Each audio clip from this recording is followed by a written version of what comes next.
now for sports with J.R. Jackson. That's right. Who's not having fun?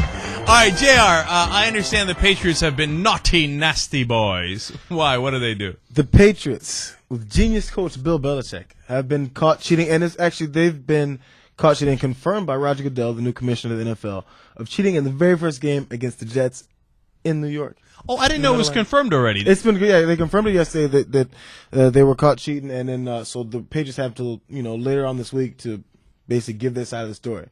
Tell us what's going on. So how did they cheat? So they had a assistant camera, like a video guy, on the Jets sideline recording their defensive signals as they're giving out the field, so they can be prepared for everything that's happening. Maybe see what blitz packages they're giving at certain symbols, and just kind of analyze it, and then come out and change everything up. And you're not allowed to videotape the other side. You're not allowed to videotape things like that, especially during the game, and analyze someone else's calls and basically get in someone else's playbook. You notice sometimes coaches even cover up their mouths when they're just giving play calls because they think there might be some lip readings, which I think is paranoid, but maybe it's not. Yeah, I always thought that was ridiculous. Then it turns out they're all doing it because of the Patriots. who in fact, as everyone knows, has been one of the more successful teams in past, 5-6 years. They won 3 Super Bowls. Right. And it's interesting because apparently they've been doing this for quite a while. This is not the first time that this video man has had his stuff confiscated. The same guy, the Packers also caught him last November playing against them. They caught him doing the exact same thing, except it wasn't confirmed like it is this time. So that's why this is such a bigger firestorm. And now there's a possibility of people are saying, how big could this penalty be? The fact that they've gone and this is taking away another team's preparation for the week. They go into the time to go through all this strategy, all this physical prep time, and to put together a way to play your team, and you're gonna cheat. How long has this been happening? Right. They're saying, I guess part of the penalties might be that they're going to take away some draft picks. Because you can't take away wins. That's too much. And it's unprecedented and it can't happen, right?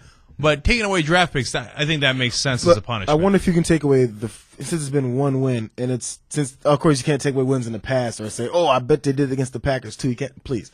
So this one win, I don't know if that's a possibility. I don't know if that's even right to do or if it makes any sense considering they beat the hell out of them. So maybe that's the reason why. It's all, but where you hit front office people is in, like you said, the draft picks or money isn't that big a deal. Like the players, you'll hit them with games and game day checks. Right. That's where it hits them. You know what? And maybe they suspend Bill Belichick for a couple of games. Right. That's not a bad way to go. And look, here's the thing, right? I love how competitive the Patriots are. I love that they're winners. Even though Steelers are my team, I have profound respect for the Patriots, right? But this is wrong. I mean, it's clearly against the rules. And I feel like Belichick, here's my psychoanalysis of it. Belichick, in his time with the Browns, got burned for he lost and he kept on losing, and that burrowed deep inside him, right? And I feel like he thought, if I ever get a chance again, by any means necessary, right. He turned Malcolm X on people.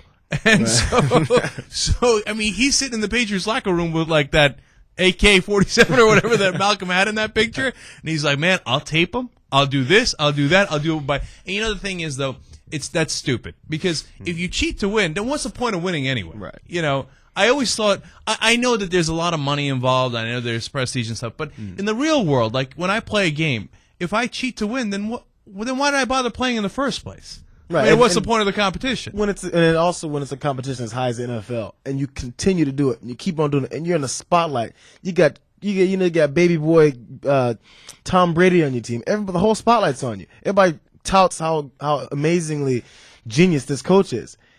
Okay, maybe you did it once in a while. Maybe and people say they're not so surprised it's happened. Maybe it happens a lot in the league. But for you to keep doing it, especially after a couple people already caught you, to keep doing it is just ridiculously stupid. And of course, just like the NBA had their huge scandal with the referees this year, this is something that actually hits to the integrity of the league, which is what they're always trying to protect. With these things like bar fights and DUIs and drug using by the players, then they go, well, this is really going to hit at the integrity. They're cheating? No, you know what, Jerry, you're right. And you know what?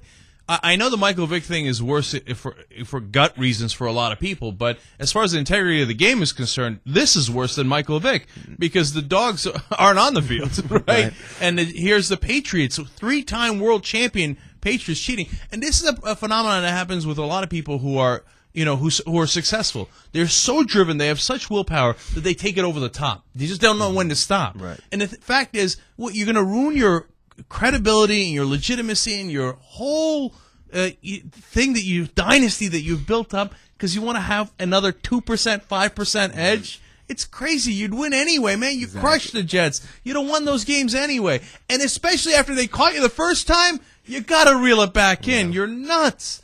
But you know what? Hey, if they prove it, they should put the screws to them.